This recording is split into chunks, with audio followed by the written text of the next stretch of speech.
গল্পের নাম শেষ রাতের কান্না। একটি ছোট্ট গ্রামের নাম ছিল মদিনাতুলপুর।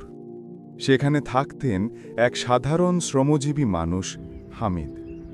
প্রতিদিন ভোরে উঠতেন কাজে যেতে, মাঠে ক্ষেতখামারে কাজ করে পরিবার চালাতেন। জীবন তার ছিল পরিশ্রমে ভরা, কিন্তু মনটা ছিল অদ্ভুতভাবে ফাঁকা। ছোটবেলায় নামাজ পড়তেন, কুরআন পড়তেন, কিন্তু সময়ের সাথে সাথে দুনিয়ার ব্যস্ততা তাকে দূরে সরিয়ে নিয়েছিল আল্লাহর কাছ থেকে। সে ভাবত, সময় হলেই আমি নামাজ পড়ব, তওবা করব, কিন্তু সেই সময় যেন কখনোই আসতো না। একদিন রাতে প্রচণ্ড ঝড় বৃষ্টি, আকাশে বজ্রপাতের শব্দ, বিদ্যুৎ মাঝে মাঝে ঘর আলোকিত করছে। ঘরে হামিদ আর তার ছোট মেয়ে ফাতেমা ঘুমাচ্ছে। হঠাৎ ফাতেমা ঘুমের ঘোরে নরম কণ্ঠে বলে উঠল, আব্বা, জান্নাতে আমরা একসাথে থাকব তো? এই কথা শুনে হামিদের বুক কেঁপে উঠল। তার মনে যেন বজ্রপাত হলো ভিতর থেকে।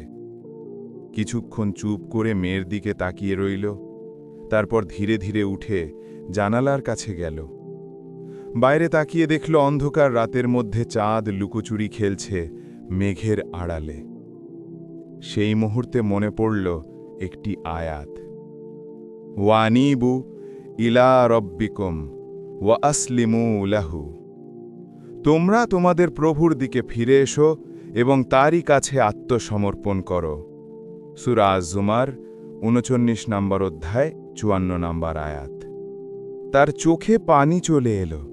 এত বছর নামাজ না পড়া, কুরআন না খোলা, শুধু দুনিয়ার চিন্তা, সব মনে পড়ে তার বুক ভার হয়ে গেল। সে কাঁদতে কাঁদতে সিজদায় পড়ে গেল।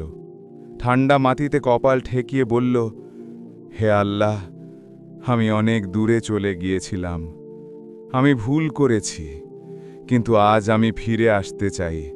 আমায় ক্ষমা করুন। সেই রাতের কান্নাই হয়ে গেল তার জীবনের মোড় ঘোরানো মুহূর্ত।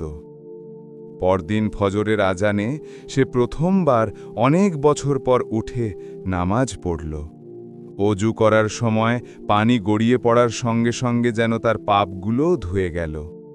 নামাজ শেষে সে শান্তির অনুভূতি পেল, যে অনুভূতি সে আগে কখনো পায়নি। ধীরে ধীরে তার দিন বদলে গেল।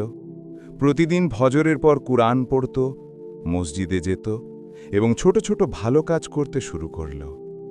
একদিন বাজারে এক বৃদ্ধাকে রাস্তা পার হতে সাহায্য করল আর মনে মনে বলল, আজ আমি অন্যরকম সুখ পাচ্ছি, কারণ আমি জানি আল্লাহ আমার দিকে তাকিয়ে আছেন। তার ছোট মেয়ে ফাতেমা প্রতিদিন নামাজ শেষে আব্বার পাশে বসত। হামিদ মৃদু হেসে মেয়ের মাথায় হাত রেখে বলত, হ্যাঁ মা, ইনশাআল্লাহ জান্নাতে আমরা একসাথে থাকব।